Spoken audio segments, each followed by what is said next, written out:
It is a purpose. It's a purpose which is a noble purpose. We're here for ourselves, not ourselves, but for the purpose of feeling that our brothers and sisters are having somewhere in our country. We live in Canada here where human rights are not abused. Human rights are not abused, but protected. Human rights are not given to anybody as a person. There is no single person who can give you a human right. Canada is not giving us a human right, but it is protecting for us. The same way in Ethiopia, everybody as a human being has a basic human rights for himself. But those human rights have to be respected. There is no single person or group who can give you your right. You're born with it. It is given by God, Allah. But somebody can deny and take away from you. That's the problem. That's why we say an abuse or a denial of your basic right. When that is touched, you have to protect it. Here in Canada, we say we are living in a land of opportunity. We have a right, the right to raise and send our kids to school peacefully, with their right is protected. In Canada, the right to go to work and make a living peacefully is protected. And the right to have a control of your own property as you wish is protected. The right to mobility as convenient as you wish is also protected. The right to complain, protest, and demonstrate your opinion as of today, like today, is protected. The right to go together as a community and make your own activities are protected. The right, or more than anything also, the right to practice your belief freely is protected. For instance, we can teach our kids our religion as we wish without any government involvement. In Canada, running your office or election or official representative for religion or your office is freely run by you, not by the government involvement. Raising your kids is such a discipline. Your religion way is again you free to do that under the law. But this is not the same everywhere. Unfortunately, in Ethiopia today, there are a lot of human rights abuse are happening. In general, Ethiopia is known, it is known by historical record breaking of human rights abuse. There is no democracy of any kind implemented in this country except written for drama. Except written for drama. Never been a democracy implemented in that country at all. Ethiopian people suffering under brutal, unelected and minority dictatorial government for more than a century. They have been successful to continue so because of only two reasons. Only two reasons. One, they succeed to abuse their dramas look real to international communities. They are fabricating lies to make real to international communities so they can get a massive financial and military aid to silence its own people. That's one thing. The second one, they succeed with ancient way of divide and conquer and the divide and rule system of implementation, which has been done 200 years ago. No, 2,000 years ago. It is still working in Ethiopia. They divide us in ethnic line and a different, like now in religion, and they can rule us the way they want. That is where they got those two opportunities let them succeed one after the others and democratic development to rule the people of Ethiopia. As we know, this world is changing faster than ever. Communication technologies are bringing the world closer and closer. That means the conscience of the people are changing. As a result, implementation of divide and rule policy could not be materialized by the present government at all. They couldn't do it because people are knowing each other now. And people know the world, what's going on in the world. They know what happened to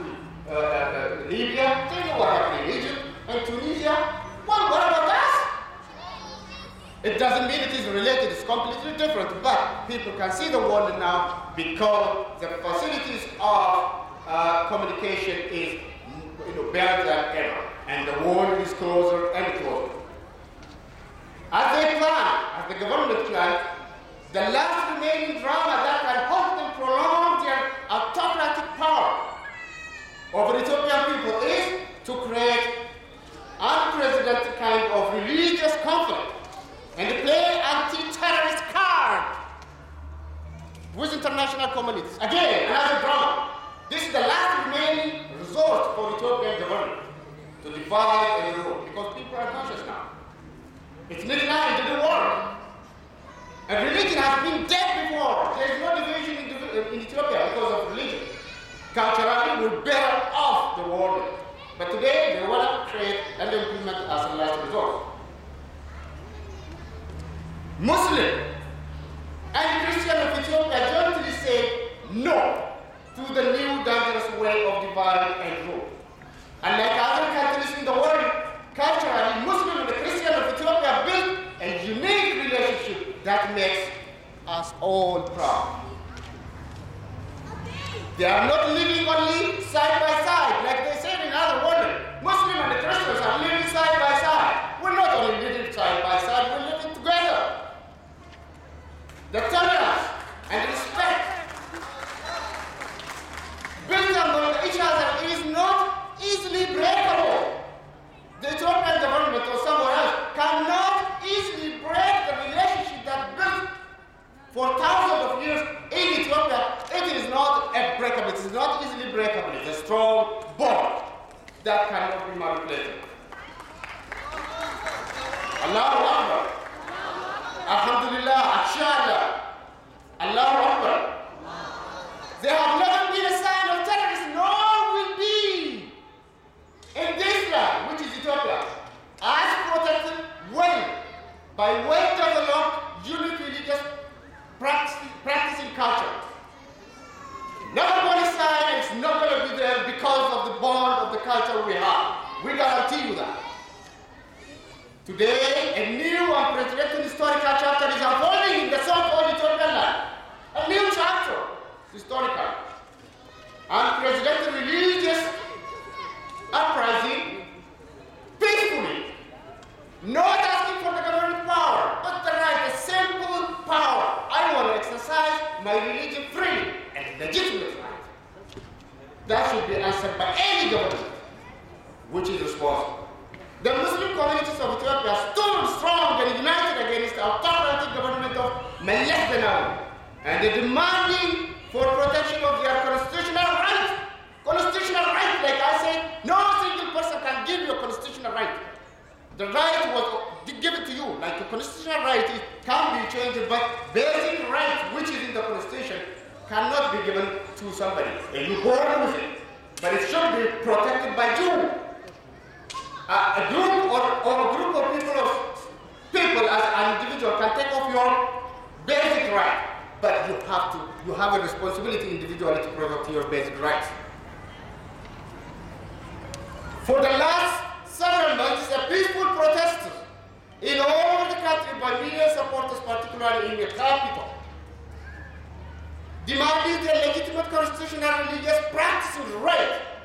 A very simple and clear constitutional question, such as the right to run their office, their school, freely without intimidation to their teachers. The right to elect their officials, representatives freely. Second, the right to teach, run their religious ideology affairs independently. The peaceful demonstrations are not asking for any political or government power. They are just asking for basic constitutional right, which they're born with it. The right of practicing their religion freely, that's it. No government power. They like it, keep it, but leave us alone. In return, the Ethiopian government response, as proved historically, was harsh, brutal, irresponsible, unaccountable, unlawful, terrorizer of its own citizens. Moreover, unconstitutional as it is.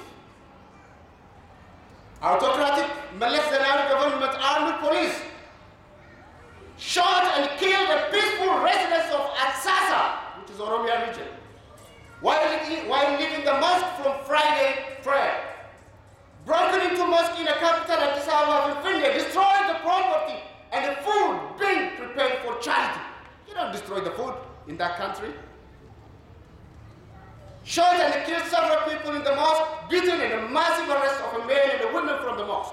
In the mosque. You don't walk with a gun and shoot in the mosque. It's a taboo. You don't do it. But the Ethiopian government did that. They stand on the head of the Muslim community. Not only that, they're responsible and respectful for the religion of the others too. Although we are not physically with those who are experiencing such injustice, we sympathize and share their pain and suffering here in diaspora. That makes a noble job for all of you who are present here today. We're not for ourselves the pain. We're not feeling the pain here by the Canadian government. We're lucky to be here. Alhamdulillah. Alhamdulillah. We're lucky here to be. But we're feeling the pain. We're bleeding the blood for our brothers and sisters who are stabbed back home. That's a noble job. Therefore, we are here to be a voice of voiceless of Ethiopian Muslims who are continuously intensifying their demand for basic rights peaceful. We're here to support their demand as it is their constitutional right appeal. And appeal to the Ethiopian government to respect international human rights and to obey and belong to the constitution of the country. We're telling to the Ethiopian government to obey and belong to the country's constitution. We encourage all other religious groups of Christians and Wakefata and ATC living in Ethiopia to say no to divide and rule policy once and for all. As I see our brothers and sisters from Christian and from other communities, Eritrean and Somali, Sudan are here. And the Christian and the Ethiopian communities are here too, as we are all together. We are protesting not only as a Muslim, we protest against this unlawful government as Ethiopia, together with Muslim and the Christian. So we ask our Christian brothers to join together with this unlawful happening in Ethiopia so that we can help on the other side too. We appeal to our Canadian